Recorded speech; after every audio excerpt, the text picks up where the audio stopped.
Loki is the most powerful debuffing bot we have in this game right now. She is an absolutely incredible unit, but does she really make a dent in the meta? How does she work in? What are some builds? How are you going to put her on different teams? And how does this banner look that she's on? We're going to talk about all of that as well as how to counter her.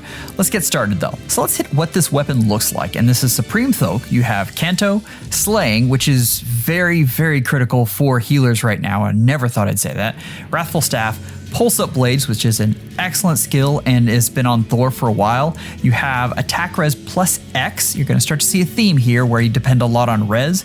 X equals 6 plus 20% of the unit's res.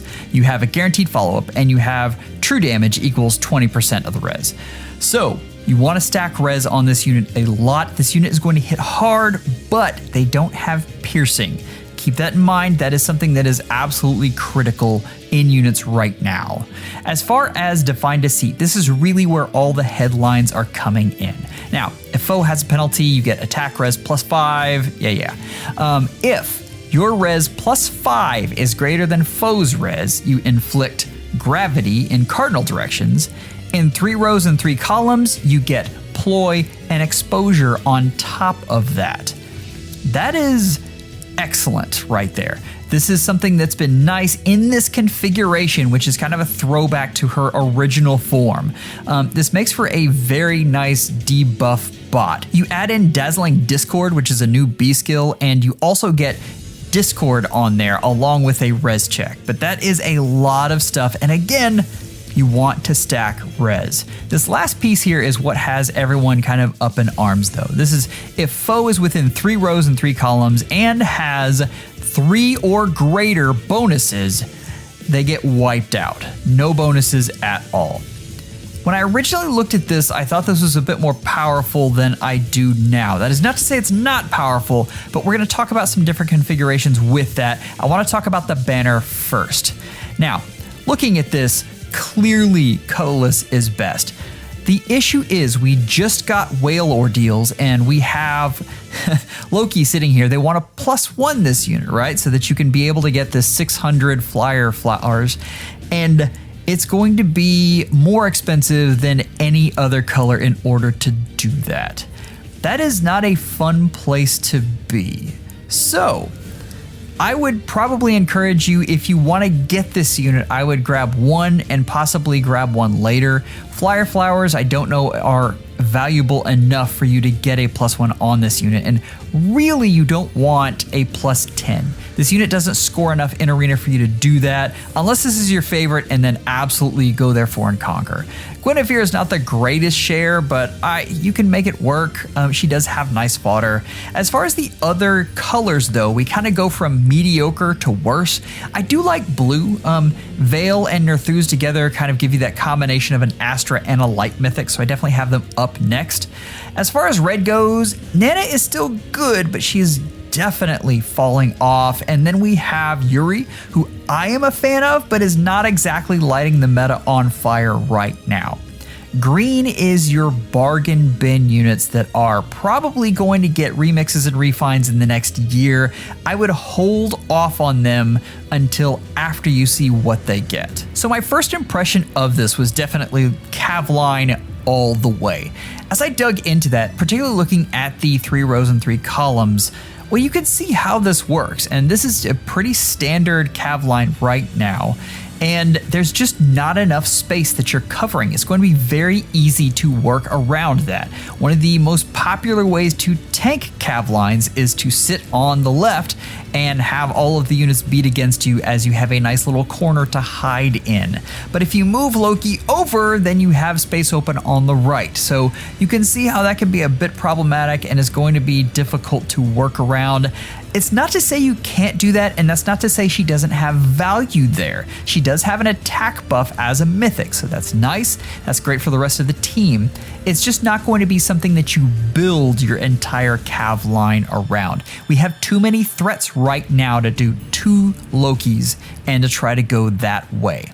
Now, a way that I do think she can be useful is in some of the other types of defenses. What I'm showing here is a rally trap, and the rally trap definitely tries to funnel folks down those 3 columns that you're seeing right there. This can be very helpful and can help pull bonuses off of those units. If they don't sit right there, then it then becomes easier for units to go out and snipe units that aren't covered.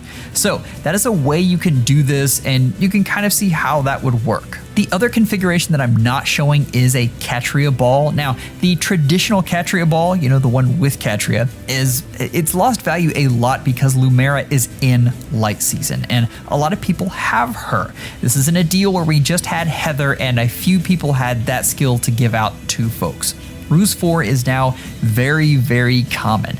We do have kind of a hybrid, which is the ball of units in the top left or the top right, and essentially you have a come at me build where the other team has to out-muscle you in order to win. Now, this is easier if you are a whale because, again, offense normally has the advantage in stats and bonuses and everything else. Loki does attempt to level that playing field by trying to take away some of your bonuses, but in general, it's going to go better with very invested units. And not everyone has that ability to make defenses like that. But if you've got a successful Catria ball, I do think this would be a good addition to that team. Talking about counters, the biggest one is just going to be to take the preference dance off of Peony. Now, beware, you don't want to do this until you see how common Loki is. Again, we already saw that just positioning can help you a ton to defeat her. But if she does become very common and folks start learning new ways to use her, just take off Peony's preference dance and you'll be just fine. This entire team is based on not giving Ike bonuses. Even Air gives her res and healing from a distance without giving bonuses. So that's something to look at, but know that there is a place for 2 bonuses. That's just fine. For instance, if you wanted to replace Lumera with Gateau in this, Gateau would give you more support against AoEs on Ike, but would not count further than 2 bonuses. I think the most you can get here is null follow-up, which you really don't need, and then there would be the Gateau bonus.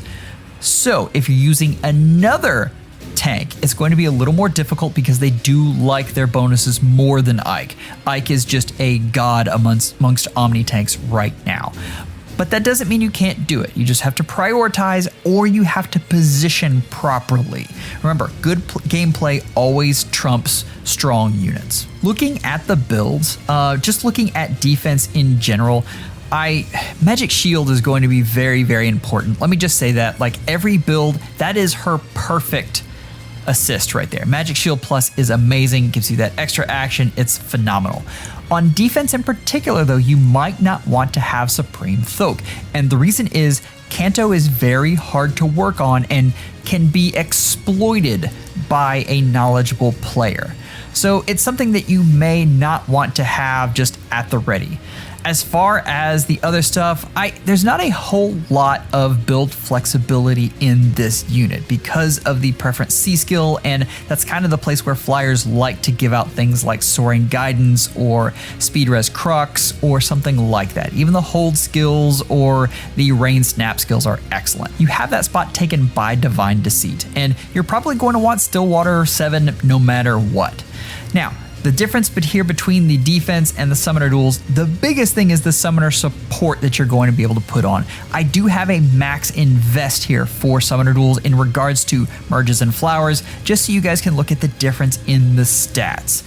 80 attack and 70 res is massive, and this unit is going to be somewhat tanky versus any sort of magical unit, but going to be just paper thin against any sort of melee threat.